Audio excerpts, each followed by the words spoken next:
بسم اللہ الرحمن الرحیم۔ السلام علیکم۔ حضرت محمد صلی اللہ علیہ وآلہ وسلم نے فرمایا، دو گناہ ایسے ہیں جس کی وجہ سے قبر میں بہت ہی زیادہ سخت عذاب ہوگا۔ وہ دو گناہ کون سے ہیں؟ جاننے کے لیے اس ویڈیو کو آخر تک ضرور دیکھیے گا۔ انسان گناہوں کا پتلا ہے، اس سے ہر وقت چھوٹے بڑے گناہ سرزد ہوتے رہتے ہیں۔ بڑا سے بڑا متقی اور پرہیزگار شخص اس بات کا دعویٰ نہیں کر سکتا کہ وہ گناہوں سے بالکل پاک ہے یا اس سے کبھی کسی گناہ کا ارتکاب نہیں ہوا ہے، لیکن ایک مومن اور غیر مومن میں فرق یہ ہے کہ مومن جب کسی گناہ کا مرتکب ہوتا ہے تو وہ فوراً اپنے رب کی جانب پلٹتا ہے اور اس سے مغفرت طلب کرتا ہے، جبکہ غیر مومن ایسا نہیں کرتا ہے۔ اسی کو حضرت عبداللہ ابن مسعود رضی اللہ تعالیٰ عنہ نے اس طرح سے فرمایا ہے، مومن اپنے گناہوں کو یوں دیکھتا ہے جیسے وہ ایک پہاڑ کے دامن میں بیٹھا ہوا ہو اور ڈرتا ہو کہ وہ اس پر گر نہ پڑے، اور فاجر اپنے گناہوں کو ایسے دیکھتا ہے گویا ایک مکھی تھی جو اس کی ناک پر بیٹھ گئی تھی اور جسے اس نے ہاتھ ہلا کر اڑا دیا۔ گناہ تو گناہ ہوتا ہے، چاہے چھوٹا ہو یا بڑا، لیکن دو گناہ ایسے ہیں جس کی وجہ سے آپ کی قبر میں سخت عذاب ہوگا۔ وہ کون سے ہیں؟ ہم آپ کو اس ویڈیو میں بتائیں گے۔ ہمارے پیارے نبی حضرت محمد مصطفیٰ صلی اللہ علیہ وآلہ وسلم نے ارشاد فرمایا کہ وہ ایک قبر کے قریب سے گزرے، دو قبریں تھیں۔ آپ صلی اللہ علیہ وآلہ وسلم نے فرمایا کہ ان دونوں میں عذاب قبر ہو رہا ہے۔ آپ صلی اللہ علیہ وآلہ وسلم نے فرمایا کہ ان دونوں میں عذاب قبر ہو رہا ہے۔ آپ صلی اللہ علیہ وآلہ وسلم نے فرمایا کہ ایسا گناہ نہیں جس کو لوگ بڑا سمجھتے ہوں، بلکہ ایسا گناہ ہے جو کہ بہت چھوٹا سمجھا جاتا ہے، اس گناہ کی وجہ سے ان کو عذاب قبر ہو رہا ہے۔ ناظرین، اللہ پاک کبھی بھی انسان کو صغیرہ گناہ کرنے پر آگ کا عذاب نہیں دیتے، تو حدیث شریف میں آتا ہے کہ بڑے گناہ کی وجہ سے نہیں ہو رہا، چھوٹے گناہ کی وجہ سے ہو رہا ہے، بلکہ ایسا گناہ جس کو لوگ بڑا سمجھتے ہوں۔ تبھی آگے حدیث میں آیا ہے کہ خبردار، یہ بہت بڑے گناہ ہیں۔ ناظرین، ہماری یہ غلط فہمی ہے کہ بعض اوقات بہت سے گناہوں کو ہلکا سمجھتے ہیں، لیکن اللہ کی نظر میں دو گناہ بڑے ہوتے ہیں، بہت بڑا سمجھتے ہیں۔ زنا کو یقیناً یہ بڑا گناہ ہے، ہم بڑا سمجھتے ہیں۔ شراب کو یقیناً یہ بہت بڑا گناہ ہے، ہم بڑا سمجھتے ہیں۔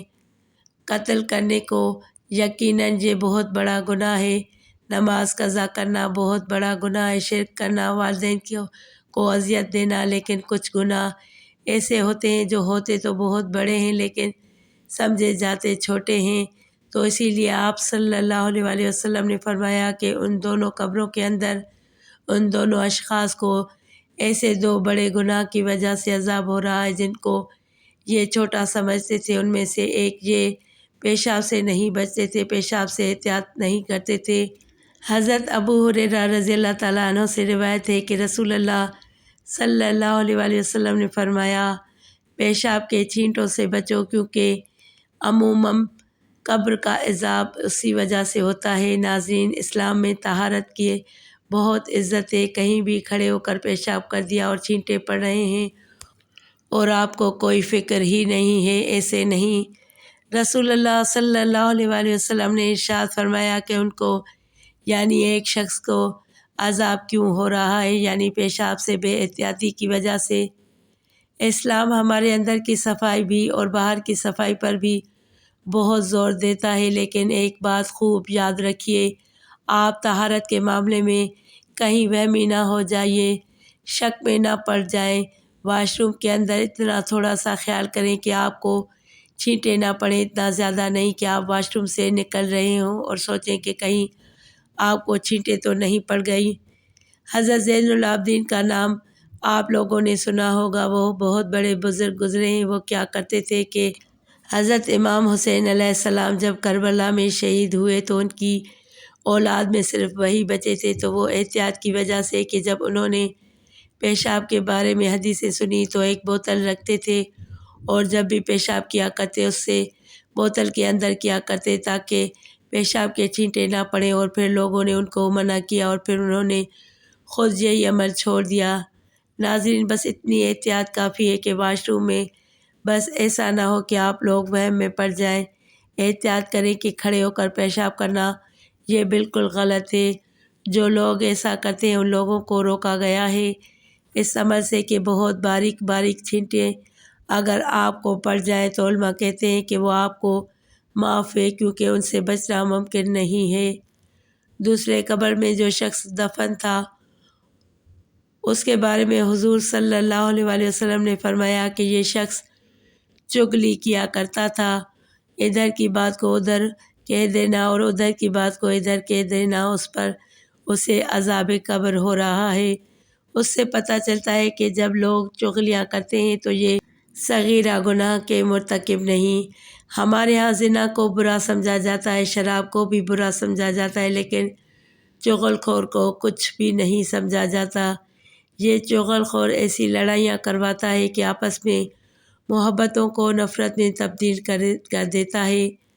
ورکرز کو اپنے باس سے لڑوا دے گا، بھائی کو بھائی سے لڑوا دے گا، شوہر کو بیوی سے اور بیوی کو شوہر سے لڑوا دے گا۔ یہ سب مسائل کہاں ہو رہے ہیں؟ لگائی بجائی والے ہیں۔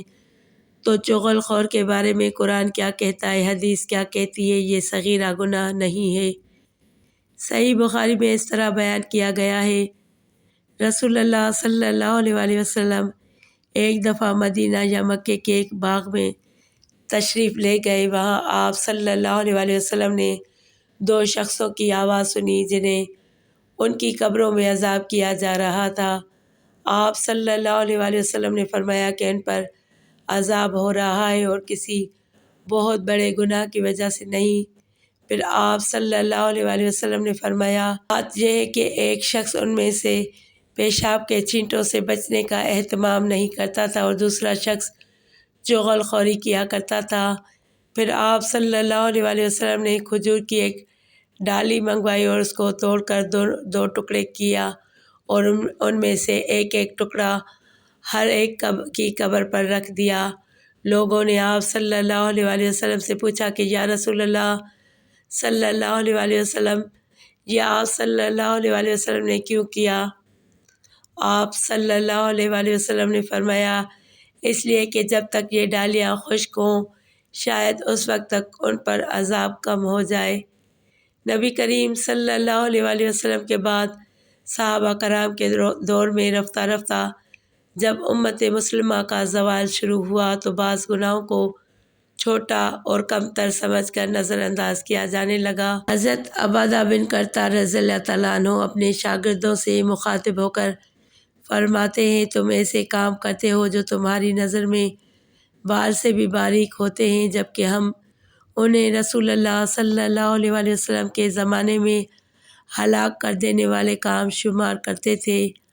آج ہماری یہ حالت ہے کہ ہم برابر چھوٹے بڑے گناہ کرتے رہتے ہیں لیکن اس کو گناہ نہیں سمجھتے یا بہت معمولی سمجھ کر نظر انداز کر دیتے ہیں، جیسے آفس کی چیزوں کو خواہ وہ کتنی ہی معمولی کیوں نہ ہوں ذاتی سمجھ کر استعمال کرنا خیانت اور گناہ ہے۔